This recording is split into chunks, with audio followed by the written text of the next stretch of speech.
Assalamualaikum. Okey, hari ini doktor nak ceritakan tentang proses supercritical fluid extraction. Sebelum ni doktor pernah share tentang kepentingan bioactive compound. So, bioactive compound itu adalah bahan yang sangat berguna yang terdapat di dalam herba, tumbuh-tumbuhan dan juga dalam makanan ataupun dalam minyak-minyak yang tertentu. Namun begitu, bioactive compound ni kita boleh dapatkan dia daripada herba atau tumbuh-tumbuhan tadi melalui proses pengekstrakan. Secara umum, proses pengekstrakan ni adalah proses yang kita perlu untuk tarik bioactive compound tu. So, biasa nak tarik bioactive compound tu kita menggunakan haba. Sebagai contoh, ingat tak zaman dulu kan kalau kita tengok orang yang makan ubat periuk kan untuk lepas bersalin tu, dia akan panaskan dalam mangkuk ataupun dalam bekas panggil apa tu? Seramik tu kan, mangkuk yang daripada tanah liat tu diekspos pada suhu tinggi perlahan ya, maksudnya pakai api kecil aja, tempoh masa berjam, 6 jam dan sebagainya. Itu adalah proses pengekstrakan. Dalam proses tu nanti air rebusan tu lah yang akan ditapis dan diminum kan. Okey, teknik-teknik pengekstrakan telah digunakan dalam industri. Sebagai contohnya boleh menggunakan hydrodistillation. Ini menggunakan air yang dipanaskan, dididihkan dan dieksposkan pada herba atau biji-bijian yang kita nak ekstrak tadi. Kita boleh guna hydrodistillation, ada microwave assisted extraction, ada chocolate extraction. So nama-nama tu macam nama-nama yang saintifik lah sangat kan, tapi semua itu kebanyakan menggunakan haba, menggunakan haba ataupun suhu yang tinggi. Proses penghasilan minyak tujuk langit, soft gel yang doktor buat tadi, minyak tujuk langit plus soft gel ni, pengekstrakan minyak tujuk langit ni dah doktor study semasa doktor buat PhD lah kan.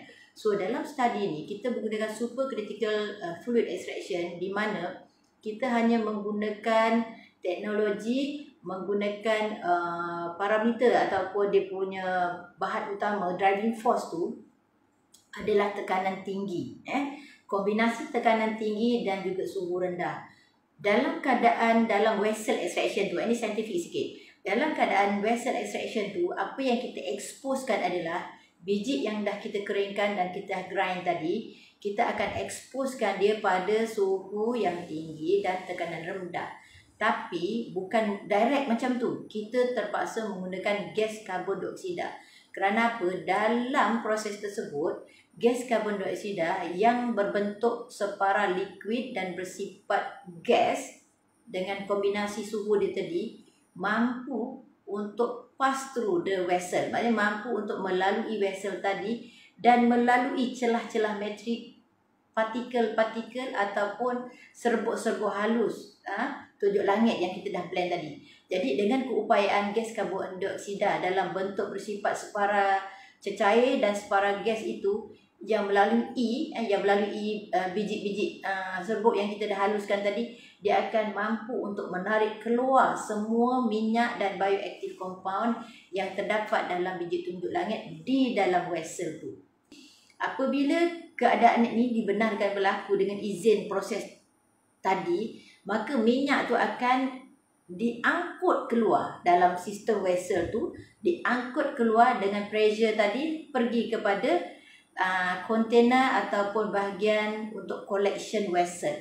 So dekat collection vessel yang hujung itu nanti barulah kita boleh mendapatkan minyak pati, minyak pati. Faham tak kat situ? Itu adalah proses yang kita gunakan.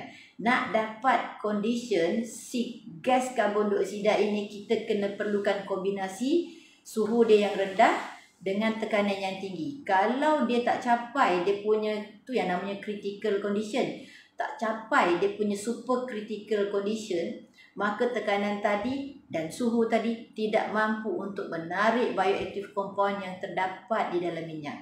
Lihat tadi. So harap you all boleh faham ini agak teknikal.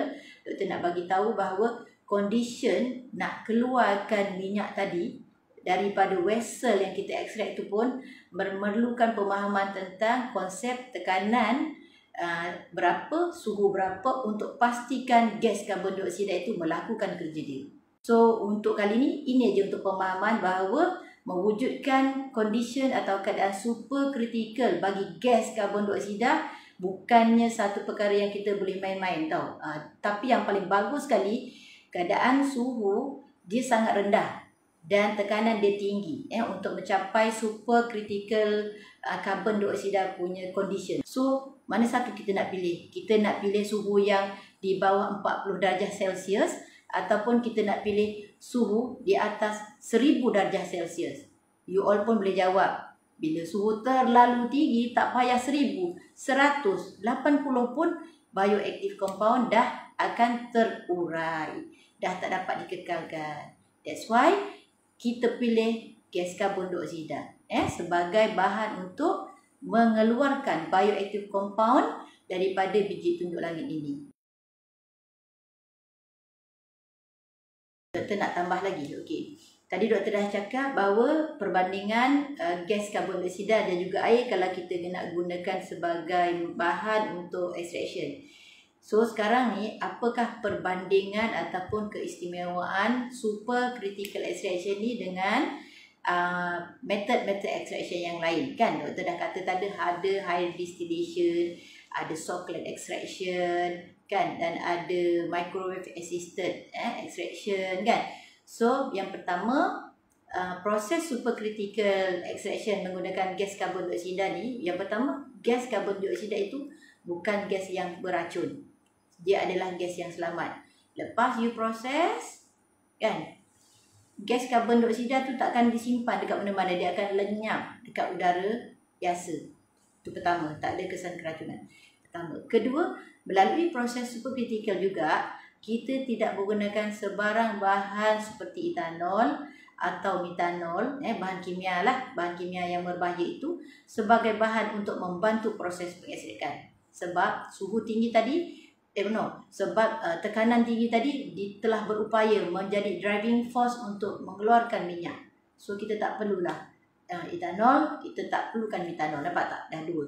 Sebab macam proses Socklet extraction, microwave assisted, itu semua memerlukan bantuan etanol dan juga metanol sebagai bahan untuk membantu pengekstrakan itu berlaku. So yang itu proses itu memerlukan bahan kimia. Nanti stage selepas tu dia perlu pula dia asingkan antara kita punya bahan yang kita nak tadi dengan bahan kimia tadi. Tapi adakah kita yakin pengasingan itu 100% selamat? Mungkin ada lagi serpihan ataupun residu bahan kimia tadi di dalam kita punya minyak. Yang itu kita tak nak, dan ini tidak berlaku bagi proses supercritical fluid extraction yang kita lakukan. Yang ketiganya adalah doktor dah mention tadi bahawa suhu yang diperlukan untuk proses ini adalah sangat rendah, bawah daripada 50 darjah Celsius. Sedangkan untuk Socklet, dia mesti mencapai tahap didih ataupun tahap didih metanol ke tahap didih bagi air 70 darjah Celsius ke atas. So of course bioactive compound akan tak stabil ataupun akan hilang daripada bahan yang kita nak ekstrak tadi. Itu yang ketiga. Yang keempatnya ialah proses supercritical extraction ini adalah satu proses yang sangat cepat dan dia akan menjimatkan masa pengekstrakan dan kos untuk pengeluaran tidak tinggi, dan dia akan membantu dari segi ekonomik juga.